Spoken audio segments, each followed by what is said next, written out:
అందరికీ నమస్కారం. నేను మీ Kishore Chandrashetty. Welcome to our channel voice of ఉద్యమి.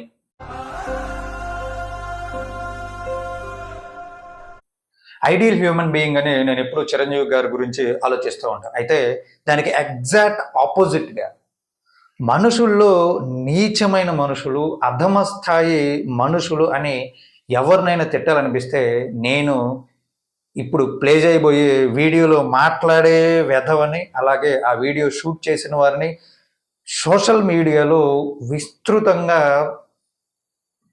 ఆ వీడియోని ప్రచారం చేస్తున్న వారిని చూసి సునకానందాన్ని పొందుతూ షేర్ చేస్తున్న వారిని చూపిస్తా.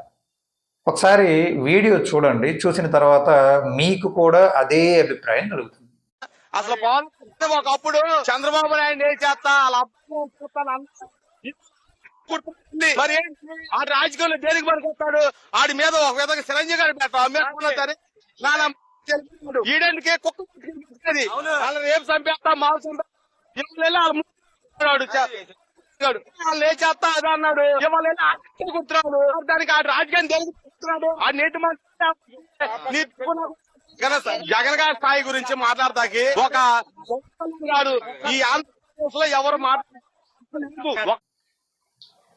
చూశారు కదా, భారతదేశంలో ఒక రాజకీయ పార్టీ పెట్టుకున్నాక మరొక రాజకీయ పార్టీతో కలిసి ఎన్నికల్లో పోటీ చేయడం అనే సాంప్రదాయం పవన్ కళ్యాణ్ గారితో మొదలవ్వలేదు. ఆంధ్రప్రదేశ్లో పవన్ కళ్యాణ్ గారి కంటే ముందు 2004లో వైఎస్ రాజశేఖర రెడ్డి గారు అదే పని చేశారు. మరి ఈ వీడియోలో ఈ పోరంబోకు ఎదవ తిట్టిన బూతులన్నీ కూడా పవన్ కళ్యాణ్ గారి కంటే ముందు వైఎస్ రాజశేఖర రెడ్డికి అప్లై అవుతాయి. వైఎస్ రాజశేఖర రెడ్డి ఆ పనులన్నీ చేసుంటే అవి పవన్ కళ్యాణ్ గారికి ఆపాదించాలి వైఎస్ఆర్ కాంగ్రెస్ పార్టీ కార్యకర్తలు. ఇంత నీచమైన మాటలు ఎలా మాట్లాడుతున్నారా బాబు? మీ నాయకుడు సొంత తండ్రిని ఎంగిలి పళ్ళెంతో కొట్టిన వ్యక్తి, భుజాల మీదకెత్తుకొని పెంచిన బాబాయిని చంపేసిన వ్యక్తి, తోడబుట్టిన చెల్లిని ఆస్తి అడిగినందుకు గోడకేసి కొట్టిన వ్యక్తి. మరి అలాంటి వ్యక్తిని ఫాలో అయ్యే మీ దగ్గర నుంచి ఇంత నీచమైన మాటలు వస్తుంటే మాకేం ఆశ్చర్యంగా లేదు. ఇలాగే మాట్లాడండి, ఇలాగే ప్రవర్తించండి, సొసైటీ చేత మొహం మీద ఉమ్మించుకోండి. మీకు 2029 ఎన్నికల్లో ఈ 11 పక్కన 1 చెరిపేస్తే ఏముంటుంది? అది ఆ ఒక్క సీటు జగన్మోహన్ రెడ్డి గెలుస్తారులే. పులివెందుల్లో అక్కడ ఎలాగూ రిగ్గింగ్ జరుగుతూ ఉంటుంది ప్రతిసారి. ఆ విషయం అందరూ తెలుసు. కాబట్టి జగన్మోహన్ రెడ్డి ఒక్కడే గెలిచే అవకాశం ఉంటుంది 2029లో ఇలాగే గనక మీరు మాట్లాడితే.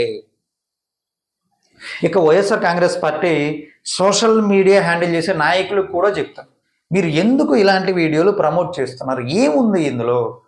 ఇలా మాట్లాడించడం వల్ల మీకు వచ్చే ఆనందం ఏమిటి? మిగతా సొసైటీ మీ మొహాల మీద ఉమ్మేస్తుంది అనే కనీస స్పృహ లేదా?